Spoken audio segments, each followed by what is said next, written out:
سے ہوتا ہے، یعنی 3 سے کم کو ہم جمع نہیں کر سکتے، 3 یا 3 سے جو چیز زیادہ ہو اس کو ہم جمع کرتے ہیں۔ تو قرآن پاک میں اللہ نے یہ نہیں فرمایا اے میرے پیارے محبوب آپ اپنی بیٹی کو فرما دیں، فرمایا محبوب آپ اپنی بیٹیوں کو فرما دیں۔ گویا میرے سونے محبوب کی ایک بیٹی نہیں بلکہ 3 سے زیادہ، اور وہ 4 صاحبزادیاں ہیں۔ اس لیے اگر کوئی آدمی حضور نبی کریم صلی اللہ علیہ وسلم کی 3 بیٹیوں کا انکار کرتا ہے اور صرف ایک بیٹی حضرت فاطمہ الزہرا کا مانتا ہے، وہ قرآن کا انکار کرتا ہے، اور جس نے ان کا قرآن کا انکار کیا وہ مسلمان ہو سکتا ہی نہیں۔ اس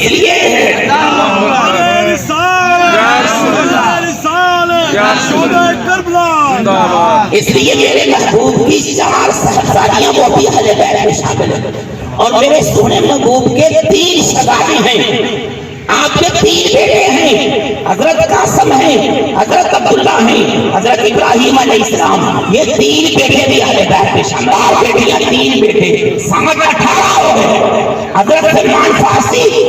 19، اور دیگر روایات کے مطابق خلفائے راشدین یعنی حضرت ابو بکر بھی اہل بیت میں شامل، حضرت عمر بھی اہل بیت میں شامل، حضرت عثمان غنی وہ بھی اہل بیت میں شامل۔ 3 یہ شامل کر لیں، 3 یہ شامل کریں، یعنی حضرت علی 4 یہ 19 اور 4 حسن 24 حضرت، اور پھر حضور نبی کریم صلی اللہ علیہ وسلم کے دیگر نواسے حضرت عبداللہ جو حضرت عثمان غنی ذی النورین رضی اللہ تعالیٰ عنہ کے ساتھ آدمی ہیں 26۔ بلکہ کتابوں میں یہ بھی آیا ہے کہ آل ہاشم وہ بھی آپ کی آل میں ہیں، آل عبد المطلب وہ بھی آپ کی اہل بیت میں سے ہیں، آل جعفر وہ بھی اہل بیت میں ہیں، آل عباس حضرت عباس اور آپ کی چچا کی اولاد وہ بھی اہل بیت میں سے ہیں، آل عقیل وہ بھی حضرت اہل بیت میں سے ہیں۔ ان سب کو ماننا پڑے گا، اگر ہم کسی ایک کا بھی انکار کریں گے گویا ہم پورے اہل بیت کو نہیں مانیں، اور ہم اہل سنت والجماعت سب کو مانتے ہیں۔ ہم حضور نبی کریم صلی اللہ علیہ وسلم کی ساری صاحبزادیوں کو، حضور نبی کریم صلی اللہ علیہ وسلم کی ساری ازواج مطہرات کو، آپ کے نواسوں کو، آپ کی نواسیوں کو، آپ کے خلفائے راشدین کو سب کو مانتے ہیں۔ ان کے بارے میں میرے سونے محبوب نے ارشاد فرمایا وَمَن مَاتَ عَلَىٰ حُبِّ آلِ مُحَمَّدٍ، فرمایا مَاتَ مُؤْمِنًا، جو آل محمد کی محبت میں اس دنیا سے رخصت ہوا، فرمایا وہ مومن ہو کر اس دنیا سے رخصت ہوا۔ نعرہ تکبیر، یا رسول اللہ،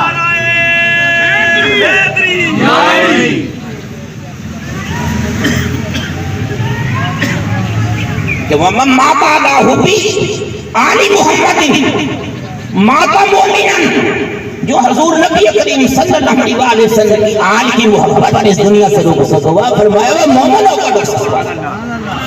اور دوسری حدیث میں میرے سونے محبوب نے ارشاد فرمایا کہ وَمَن مَاتَ عَلَىٰ حُبِّ آلِ مُحَمَّدٍ مَاتَ شَہِیدًا، فرمایا جو آل محمد صلی اللہ علیہ وسلم کی محبت میں اس دنیا سے رخصت ہوا وہ شہید بن، اور فرمایا وَمَن مَاتَ عَلَىٰ حُبِّ آلِ مُحَمَّدٍ مَاتَ مَغْفُورًا لَهُ، فرمایا جو حب آل محمد اس دنیا سے رخصت ہوا، فرمایا وہ بخشا ہوا اس دنیا سے۔ اور دوسری حدیث پاک میں میرے سونے محبوب نے ارشاد فرمایا کہ وَمَن مَاتَ عَلَىٰ حُبِّ آلِ مُحَمَّدٍ جَعَلَ اللَّهُ زَارَ قَبْرَهُ ملائکۃ الرحمت کے دوارا ملائکۃ الرحمت، میرے سونے محبوب نے ارشاد فرمایا کہ جو آل محمد صلی اللہ علیہ وسلم کی محبت میں اس دنیا سے رخصت ہوا، جعل اللہ قبر مزار ملائکۃ الرحمت، اللہ تعالیٰ اس کی قبر کو رحمت کے فرشتوں کے لیے زیارت گاہ بنا دے گا۔ یعنی جو آل محمد صلی اللہ علیہ وسلم اہل بیت کی محبت میں اس دنیا سے رخصت ہوگا، اس کی قبر کی زیارت کے لیے لوگ تو آئیں گے، فرمایا اس کی قبر کی زیارت کے لیے فرشتے آئیں گے، فرشتے آئیں گے، وہ فرشتوں کے لیے زیارت ادا کریں گے۔ اور دوسری حدیث پاک میں اور میرے محبوب نے ارشاد فرمایا کہ وَمَن مَاتَ عَلَىٰ بُغْضِ آلِ مُحَمَّدٍ مَاتَ کَافِرًا،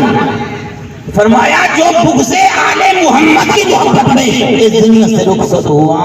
وہ کافر ہو کر مرا۔ یعنی جو اہل بیت کی محبت میں جائے گا مومن بن کر شہید بن کر. اور میرے سونے محبوب نے ارشاد فرمایا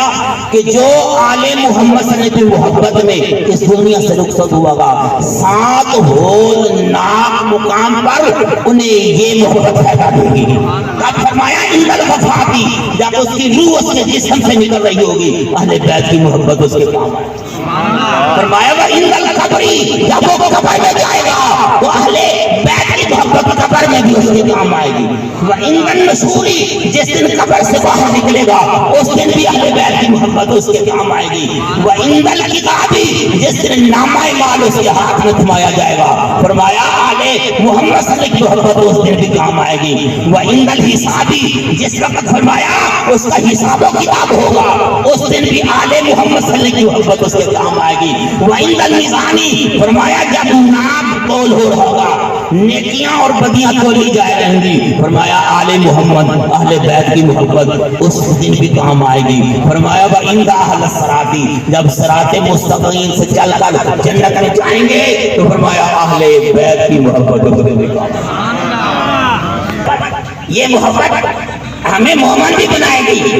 ہمیں شہید بھی بنائے گی اور ہماری بھی قبر بے شک ہم اہل بیت کے ساتھ محبت کرتے ہیں اور ہماری قلبیں بھی ملائکہ کے لیے زیارت ہو. اصحاب خلفاء راشدین وہ بھی اہل بیت میں شامل ہیں. حضرت مجدد الفانی رحمۃ اللہ علیہ آپ فرماتے ہیں ایک شخص نے آپ سے ذکر کیا حضور جنت کے دروازے پر حضرت علی المرتضیٰ رضی اللہ عنہ کا نام نامی اس میں گرامی لکھا ہوا اس کے دروازے پر حضرت علی رضی اللہ عنہ کا نام لکھا ہوا. تو آپ فرماتے ہیں میں غور و خوض کرنے لگا کہ اگر حضرت علی المرتضیٰ رضی اللہ عنہ کا نام نامی اس میں گرامی جنت کے دروازے پر لکھا ہوا ہے تو شیخین کی خصوصیتوں کا کیا مقام ہوگا. یعنی شیخین سے مراد کی حضرت ابو بکر اور حضرت عمر ان کا کیا مقام ہوگا. تو آپ فرماتے ہیں کہ توجہ تامہ سے مجھ پر یہ ظاہر کیا گیا فرمایا یہ جو 2 ہستیاں ہیں حضرت ابو بکر اور حضرت عمر ان کی تجویز سے لوگ جنت میں جائیں گے